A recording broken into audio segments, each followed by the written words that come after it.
इसी बीच 3 दिन पहले 2000 का नोट भी बंद हो गया।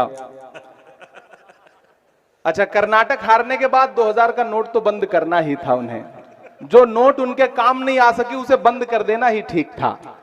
उन्होंने बंद कर दिया। क्या कहने, वाह वाह वाह वाह। मुझे लगता है कि कर्नाटक हारने पर 2000 का नोट बंद हुआ है, और अगर मध्य प्रदेश हारेंगे तो फिर 500 वाला भी बंद कर देंगे, मुझे पूरा यकीन है।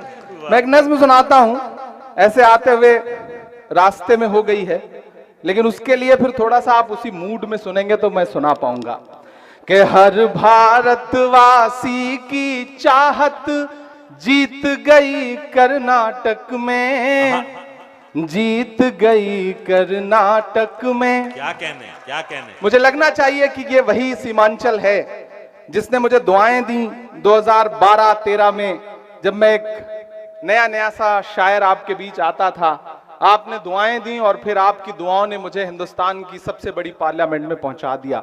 यह आपकी दुआओं का सदका है। मैं सीधे सीधे नज्म सुनाता हूं, बहुत ज्यादा गुफ्तगू नहीं करूंगा, क्योंकि आप बहुत देर से भाषण सुन सुन के थक चुके हैं, मैं जानता हूं। कि हर भारतवासी की चाहत जीत गई कर्नाटक में, जीत गई कर्नाटक में। अगला मिसरा पहुंचाइएगा दिल्ली तक।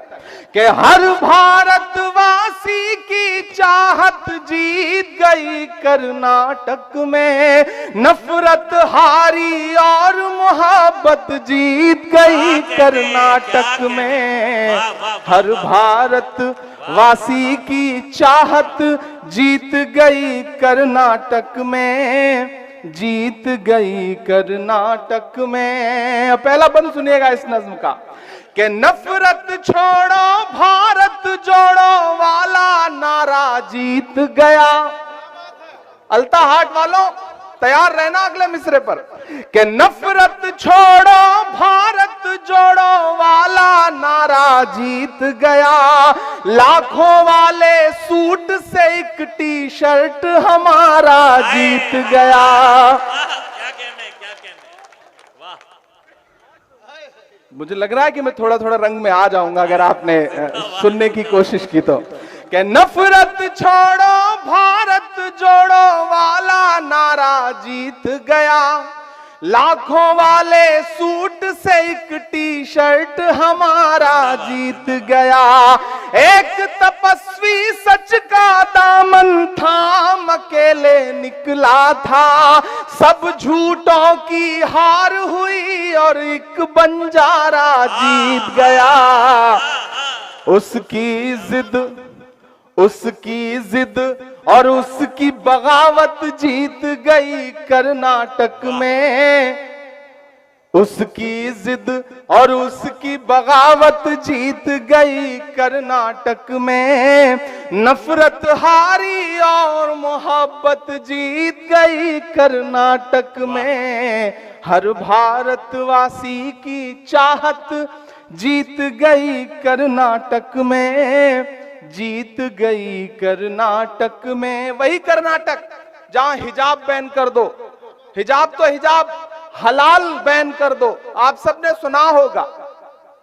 मैं इन तमाम नफरत वाली राजनीति के नाम 4 मिसरे करता हूं, और अगर लगे कि मेरा तेवर है ये, अगर लगे कि इमरान कह सकता है इस बात को, तो फिर मुझे आपकी दुआएं चाहिए। कि बड़ी बड़ी बातों वाले मुंह छुपा छुपा कर घूम रहे, बड़ी बड़ी बातों वाले मुंह छुपा छुपा कर घूम रहे। जितने तीर कमान में थे सब चला चला कर घूम रहे। जो हलाल को बैन करेंगे उनकी ये फरमाइश थी। तैयार रहना। वो हलाल को बैन करेंगे उनकी ये फरमाइश थी। यूं अवाम ने झटका मारा, झटका खाकर घूम रहे। सदियों वाली वही रिवायत जीत गई कर्नाटक में। नफरत हारी और मोहब्बत जीत गई कर्नाटक में। हर भारत वासी की चाहत जीत गई कर्नाटक में। जीत गई कर्नाटक में। आखिरी बंद पढ़ता हूं इस नज्म का, उसके बाद फिर आपकी पसंद की, आपकी ख्वाहिश की जो नज्में हैं वो सुनाने की कोशिश करूंगा। कि धर्म जाति से उठकर सब इंसान हमारे साथ रहे। क्यों आया ऐसा रिजल्ट कि बड़े बड़े टीवी चैनलों पे बैठे हुए सूरमा समझ नहीं पा रहे हैं कि गलती कहां हो गई, लेकिन मैं बताता हूं कि हुआ क्या कर्नाटक में। कि धर्म जाति से उठकर सब इंसान हमारे साथ रहे, राम का हमको प्यार मिला, रहमान हमारे साथ रहे। जिंदाबाद। धर्म जाति से उठकर सब इंसान हमारे साथ रहे, राम का हमको प्यार मिला, रहमान हमारे साथ रहे। वो जो बंटवारा करते हैं बीच में हिंदू मुस्लिम के, उन्हें बताओ बजरंगी हनुमान हमारे साथ रहे। प्यार मोहब्बत वाली विरासत जीत गई कर्नाटक में, नफरत हारी और मोहब्बत जीत गई कर्नाटक में। हर भारत वासी की चाहत जीत गई कर्नाटक में, जीत गई कर्नाटक में। बहुत शुक्रिया, बहुत मोहब्बतें। बड़ी तादाद में इस सर्द मौसम में आप इकट्ठा हैं। इधर जो डाइस पर लोग खड़े हैं उनसे मेरी गुजारिश है बैठ जाएं। आप भी बैठ जाएं, पीछे के लोगों को देखने में दिक्कत होती है, आप बैठ जाएं। बड़ी तादाद में यहां माएं बहनें भी इकट्ठा हैं, मैं उनकी भी मौजूदगी को सलाम करता हूं। मैं कई साल बाद मुशायरों में आया हूं और आज ये चाह रहा हूं कि आपसे सिर्फ शायर बन के बात करूं, सांसद बन के बात नहीं करूं। दो बातें मुझे कहनी है स्टेज पर बैठे हुए लोगों से। देखिए, इधर जो सामने 3 फीट नीचे कुर्सियों पर या जमीन पर बैठे हुए लोग हैं, इधर स्टेज पर तकरीबन 5 फीट ऊंचे बैठे हुए कुछ अहम लोग हैं। मैं ये देख रहा हूं कि पूरा मुशायरा सामने बैठे हुए लोगों की वजह से चल रहा है। डाइस पर बैठे हुए लोग ऐसे खामोश हैं जैसे अडवाणी जी चुप रहते हैं आजकल। डाइस पर बैठे लोगों से मेरी गुजारिश है कि आप डाइस पर बैठे हैं और 5 फीट ऊपर बैठे हैं तो इसका मतलब ये नहीं कि सारी जिम्मेदारी नीचे वालों की है या नीचे वाले कमतर हैं। मेरा अपना मानना है कि तराजू के 2 पलड़े होते हैं, वो पलड़ा झुका होता है जिसमें वजन ज्यादा होता है।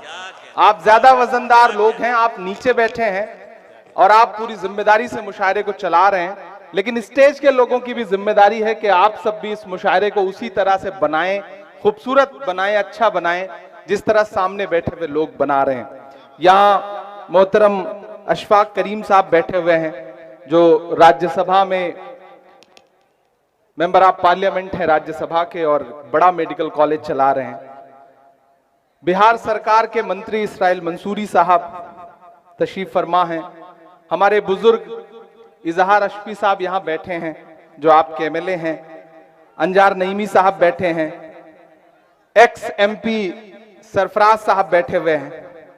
मास्टर मुजाहिद साहब आपके अपने रहनुमा बैठे हुए हैं और इस प्रोग्राम के जो कन्वीनर हैं इंजीनियर असलम अलीक साहब। और इस प्रोग्राम को सजाने में कुछ नाम जिन्होंने बहुत मेहनत की है, उसमें मुखिया सलमान का नाम मैं खास तौर से मेंशन करूंगा। इन्होंने बहुत इस प्रोग्राम को सजाया है। और गंगा जमुनी तहजीब क्या होती है, पूरे हिंदुस्तान में नफरत की बात करने वाले लोग, सियासतदान अगर आज की इस रात अलता हाट में आए तो वो ये देखेंगे कि इस मुशायरे को सजाने संवारने में जो सबसे ज्यादा मेहनत करने वाले शख्स का नाम दिलीप मंडल है। बेशक। और हम जब इस मुशायरे में आ रहे थे, मुशायरा गांव में आ रहे थे, तो सामने खूबसूरत सा मंदिर है और सामने